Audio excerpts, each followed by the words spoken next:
no es ningún secreto. Los porcentajes vienen siendo iguales durante muchos años hasta donde yo he podido investigar. El 80% de los problemas actuales en la empresa son debidos a conflictos humanos entre su equipo de colaboradores. El 80%. El resto del 20% son problemas técnicos que son fácilmente resolvibles con una decisión, ya sea de inversión o de cualquier otro movimiento, ¿no? En este 80% está nuestro margen de mejora, ¿no?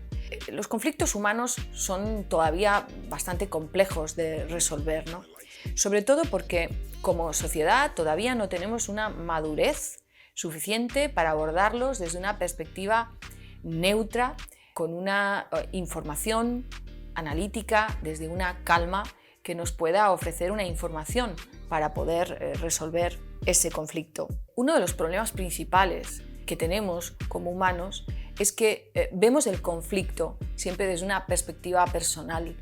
La perspectiva personal es siempre muy estrecha y está totalmente influenciada por mi cultura, por mi desarrollo, por mi infancia, por cómo yo he desarrollado un pensamiento que es limitante en sí mismo. Entonces, este es un gran desafío. No vamos a conseguir atravesar los conflictos humanos si no salimos, si no decidimos salir de esta perspectiva pequeña personal y nos apuntamos a una perspectiva más amplia, que incluye más variables. Voy a intentar daros algunos tips. Podría haber muchísimos más. Hombre, obviamente aspiro a que este vídeo no se alargue más de 5 minutos y podríamos estar 5 horas o 5 días hablando sobre esto, ¿de acuerdo? Pero vamos a intentar ser ágiles y a daros 4 tips que podéis empezar a entrenar. Esta palabra la quiero subrayar, entrenar. Partimos, como os decía, de una madurez, de un estado muy precario humano.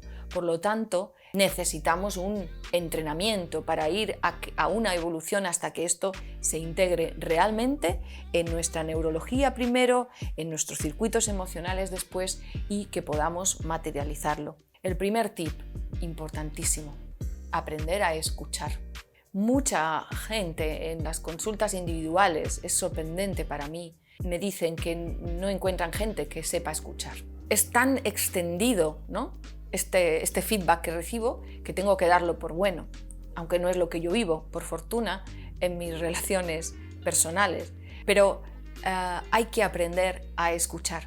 Y para aprender a escuchar, ¿qué es lo que necesito? Necesito escuchar a esa persona sin mis propios juicios, sin mis propios pensamientos. Es una escucha abierta, vaciado de pensamientos. Si no puedo dejar de pensar, porque esto es una radio que está continuamente ofreciendo el mismo tipo de pensamientos, para escuchar verdaderamente lo que tengo que hacer es no comprarlos. Es decir, dejar que la radio suene, pero yo escuchar completamente lo que el otro me está diciendo. Este tip, solo ya lo podéis empezar a entrenar. Recordad, es como el bíceps, es un músculo en vuestras vidas. El segundo tip es muy importante también y es reconocer mi territorio. En una relación de dos, hay 2 territorios posibles y cada uno tiene el 50%. Yo puedo actuar en mi 50%. Puedo modificar, puedo evolucionar mi 50% de territorio. No puedo incidir, ni manipular, ni cambiar el territorio del otro. Muchas veces es lo que intentamos hacer en un conflicto, ¿no? Él tiene que dejar de actuar así, él tiene que dejar de hablarme asá, o él tiene que dejar o cambiar de hacer una cosa a la otra. No podemos hacer eso, es imposible. Solo podemos realmente actuar en nuestro territorio y a veces cuando actúo en mi territorio, como la relación 50-50, consigo cambiar o disolver ese conflicto, pero siempre va a ser desde la actuación en mi propio territorio. Una vez he aprendido a escuchar y una vez reconozco que es en mi propio territorio en el único que puedo actuar, solo cuando tengo estos 2 tips ya más integrados puedo entrar en un verdadero diálogo. Muchas veces, si nos fijamos, no hay diálogo entre las personas. Son monólogos puestos en común. Uno da su propio monólogo, el otro da su propio monólogo, pero eso no hay relación, no hay interacción, no puede haber resolución del conflicto si no hay conexión.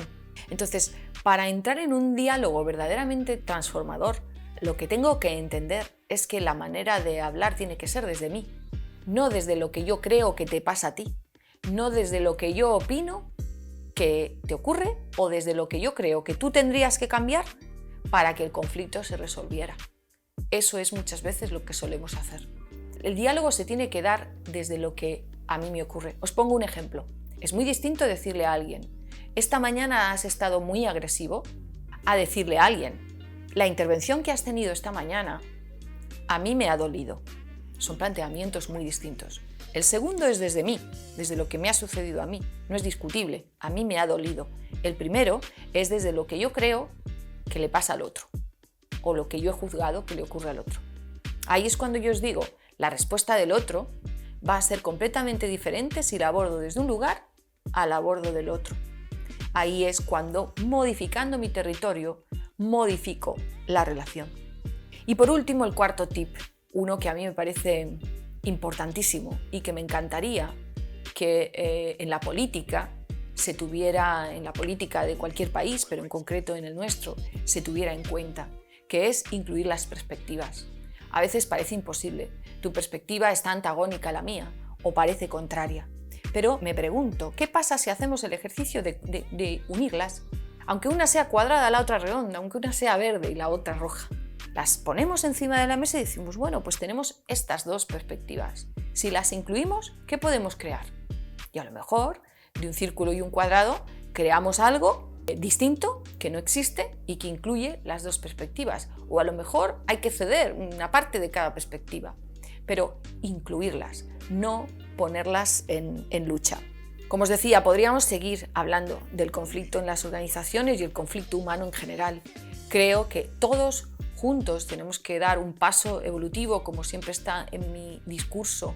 Realmente creo que ha llegado el momento en que lo hagamos y la buena noticia es que solamente tenemos que decidirlo internamente y ponernos manos a la obra. Ojalá estos 4 tips os sirvan a alguno de ayuda en este fascinante camino.